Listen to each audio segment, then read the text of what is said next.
राम लखन सिंह यादव महाविद्यालय रांची के राजनीति विज्ञान विभाग के सेमेस्टर 3 के छात्रों के साथ मैं डॉक्टर ज्योति डुंगडुंग आज उनके कोर पेपर 7 के तीसरे अध्याय अरिस्टोटल के बारे में चर्चा करूंगी।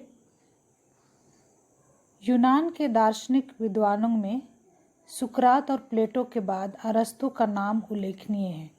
वह यूनान की अमर गुरु शिष्य परंपरा का तीसरा सोपान था। तीसरा सोपान कहने का मतलब सुकरात के शिष्य प्लेटो के शिष्य अरस्तु।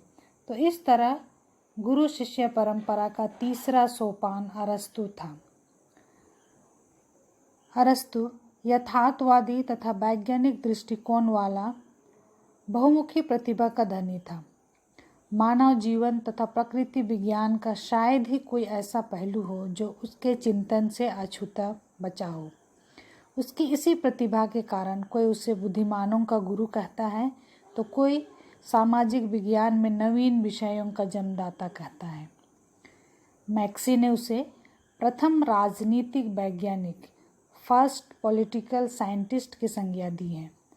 यह बहुत महत्वपूर्ण है कि राजनीति विज्ञान में प्रथम राजनीतिक वैज्ञानिक की संज्ञा अरस्तु को दी गई है और यह संज्ञा मैक्सी ने दी है। फर्स्ट पॉलिटिकल साइंटिस्ट, उसे तर्कशास्त्र का जनक भी कहा जाता है। अरस्तु बहुमुखी प्रतिभा का विलक्षण व्यक्ति था। तो पाश्चात्य जगत में प्लेटो द्वारा प्रारंभ किए गए राजनीतिक चिंतन को वैज्ञानिक रूप देने का श्रेय उसके शिष्य अरस्तु को है। अरस्तु का जन्म एथेंस के स्तागिरा के छोटे से नगर में 384 ईसा पूर्व में हुआ था। उसका पिता एक राजवैद्य था।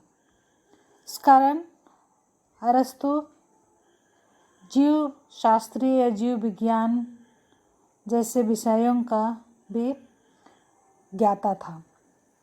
अपनी आयु के 17वें वर्ष में वह प्लेटो की कृति से आकर्षित होकर एथेंस आया और उसकी शिक्षा संस्था एकेडमिक में शामिल हुआ। प्लेटो अपने शिष्य की प्रतिभा से बहुत प्रसन्न था। उसे वह अपनी एकेडमिक का मस्तिष्क कहता था। प्लेटो की मृत्यु के बाद अरस्तु एथेंस छोड़ने के लिए विवश हुआ और एथेंस छोड़ने के बाद उन्होंने कई देशों का भ्रमण किया। उन्होंने मैसिडोनिया के राजा फिलिप के पुत्र सिकंदर के प्रशिक्षक भी रहे। अरस्तु एक महान विद्वान था। आधुनिक राजनीति शास्त्र के जनक के रूप में उसका यश आज भी विद्यमान है। वह पहला व्यक्ति था जिसने नीति शास्त्र, अर्थशास्त्र, राजनीति शास्त्र, धर्मशास्त्र, मनोविज्ञान, जीव शास्त्र, शरीर विज्ञान, तर्कशास्त्र आदि का वैज्ञानिक ढंग से अध्ययन किया है। इसी कारण उसे आधुनिक वैज्ञानिक विचार शैली का आदि गुरु माना जाता है। तो उनके संबंध में फोस्टर ने कहा है, अरस्तु की महानतम उसके जीवन में नहीं किंतु उसकी रचनाओं में प्रदर्शित होती है। इसी तरह जॉर्ज कैटलिन ने भी कहा है, अरस्तु विद्या का सर्वश्रेष्ठ एवं प्रथम विश्वकोशी था। और दांते ने कहा है, बुद्धिमानों या ज्ञानियों का गुरु मानते हुए अरस्तु को संपूर्ण प्राचीन काल का सबसे गहन एवं सर्वज्ञानी मस्तिष्क बताया है। इस तरह अरस्तु एक बहुमुखी प्रतिभा का विलक्षण व्यक्ति था। अब उनके अरस्तु के द्वारा लिखी गई ग्रंथों के बारे जानते हैं। उनके प्रसिद्ध ग्रंथ या महानतम रचना क्या थी? अरस्तु द्वारा लिखित ग्रंथों की संख्या 400 के लगभग है। राजनीति शास्त्र पर उसके महत्वपूर्ण ग्रंथ हैं पॉलिटिक्स और कॉन्स्टिट्यूशन। पॉलिटिक्स अरस्तु की महानतम रचना है, जिसे राजनीति शास्त्र पर लिखी गई बहुमूल्य निधि माना जाता है। इसमें पहली बार राजनीति को एक वैज्ञानिक रूप दिया गया है। पॉलिटिक्स में आदर्श की स्थापना तथा यथार्थ का विश्लेषण एक ही साथ कर अरस्तु ने एक नवीन राजनीति विज्ञान को जन्म दिया है। इस तरह उनके अरस्तु की सबसे महान रचना पॉलिटिक्स है और पॉलिटिक्स का संपूर्ण ग्रंथ 8 भागों में विभाजित है। अब हम अरस्तु के अध्ययन पद्धति के बारे में जानते हैं, मेथड के बारे में। अरस्तु राजनीति के अध्ययन के लिए एक नवीन एवं वैज्ञानिक अध्ययन विधि को अपनाया है। अरस्तु ने प्लेटो के विपरीत अपनी समकालीन तथा भूतकालीन राजनीतिक संस्थाओं का सावधानीपूर्वक पर्यवेक्षण और अध्ययन किया है। यह कहा जाता है कि अरस्तु ने लगभग 1000 व्यक्तियों को विभिन्न प्रकार की प्राकृतिक घटनाओं के निरीक्षण, अन्वेषण और सामग्री संकलन के लिए लगाया था। इस सामग्री और निरीक्षण के आधार पर उसने विभिन्न विज्ञानों के बारे में अनेक नियमों की शोध की और विशेष घटनाओं से सामान्य नियम निकालने की इस पद्धति को आगमनात्मक इंडक्टिव मेथड कहा जाता है या आगमनात्मक पद्धति। तो इस तरह आगमनात्मक पद्धति में अरस्तु किसी घटना को विशेष घटनाओं से सामान्य नियम की ओर बढ़ता है और वह निष्कर्ष निकालता है। तो इस तरह हम कह सकते हैं कि अरस्तु की पद्धति वैज्ञानिक, ऐतिहासिक, विश्लेषणात्मक और आगमनात्मक है। वह पहले किसी चीज़ को महसूस करता है, देखता है, खोजता है, अध्ययन करता है, फिर निष्कर्ष पर पहुंचता है। इस तरह से वह इतिहास और घटनाओं का विश्लेषण और विवेचन करता है। इसके बाद में वह अंत में निष्कर्ष पर पहुंचता है। तो उसकी ख्याति का मुख्य आधार यह है कि उसने राजनीतिक घटना चक्र के अध्ययन में तुलनात्मक पद्धति को अपनाया। इस तरह उसने राजनीति शास्त्र को एक स्वतंत्र और संपूर्ण विज्ञान का रूप और दर्जा प्रदान किया है। अरस्तु अपनी समकालीन राजनीतिक संस्थाओं का 158 संविधानों का पर्यवेक्षण भी किया था।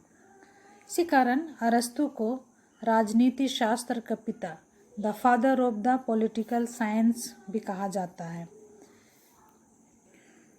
आगे हम देखते हैं अरस्तु राजनीति विज्ञान का जनक अथवा अरस्तु प्रथम राजनीतिक वैज्ञानिक के रूप में। तो अरस्तु को राजनीति विज्ञान का जनक या प्रथम राजनीतिक वैज्ञानिक कहा जाता है। तो इसका जो कारण है वह है, पहला है आगमनात्मक विधि का अनुसरण या इंडक्टिव मेथड। तो अधिकतर विद्वानों ने अरस्तु को राजनीति शास्त्र के क्षेत्र में आगमनात्मक विधि के प्रणेता के रूप में स्वीकार किया है। इस विधि की विशेषता यह है कि इसमें विचारक जो कुछ देखता है या जिन ऐतिहासिक तथ्यों की खोज करता है उसका निष्पक्ष रूप से बिना अपनी किसी पूर्व धारणा के अध्ययन करता है और इस अध्ययन के फलस्वरूप जो निष्कर्ष निकलता है उसमें उन्हें वैज्ञानिकता का पूर्ण दिखाई देता है। मतलब जो कुछ वह देखता है, एहसास करता है, देखता है, खोजता है, अध्ययन करता है, इसके बाद निष्कर्ष पर पहुंचता है और जो निष्कर्ष निकालता है उसमें वैज्ञानिकता का पूर्ण उसे दिखाई देता है। और दूसरा है राजनीति शास्त्र को नीति शास्त्र से पृथक करना। तो अरस्तु ही प्रथम विचारक है जिसने राजनीति शास्त्र को नीति शास्त्र से अलग करके उसे स्वतंत्र स्थान प्रदान किया था। इससे पहले उनके जो गुरु थे प्लेटो, उन्होंने राजनीति शास्त्र को नीति शास्त्र का ही एक अंग माना था। और तीसरा है यथार्थवादी विचारक। अरस्तु प्रथम विचारक है जिसने राजनीति पर यथार्थवादी और व्यवहारिक दृष्टिकोण से विचार किया।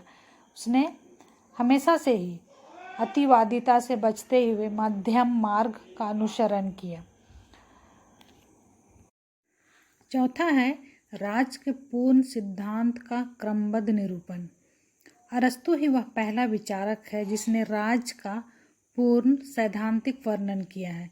राज के जन्म और उसके विकास से लेकर उसके स्वरूप, संविधान की रचना, सरकार के निर्माण, नागरिकता की व्याख्या, कानून की सर्वोच्चता और क्रांति आदि अनेक महत्वपूर्ण विषयों पर उसने विस्तार से प्रकाश डाला है। पांचवा है संविधान का विस्तृत अध्ययन।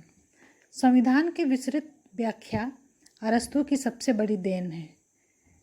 आगे चलकर जितने भी विचारकों ने राज्यों या सरकारों का वर्गीकरण किया है तथा संविधान की व्याख्या करनी चाहिए, उन सभी ने अरस्तु के विचारों को अपना आधार बनाया और संविधान का अध्ययन किया है। पांचवा है नागरिकता की व्याख्या। अरस्तु द्वारा नागरिकता की जो व्याख्या की गई है वह राजनीति शास्त्र के लिए बहुत सहायक और आधुनिक नागरिकता की परिभाषा को निर्धारित करने में मार्गदर्शक सिद्ध हुई है।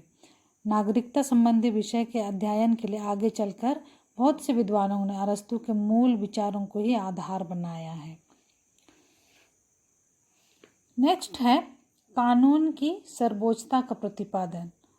अरस्तु सर्वाधिक बुद्धि संपन्न व्यक्तियों के विवेक के स्थान पर परंपरागत नियमों और कानूनों की श्रेष्ठता में विश्वास करता था।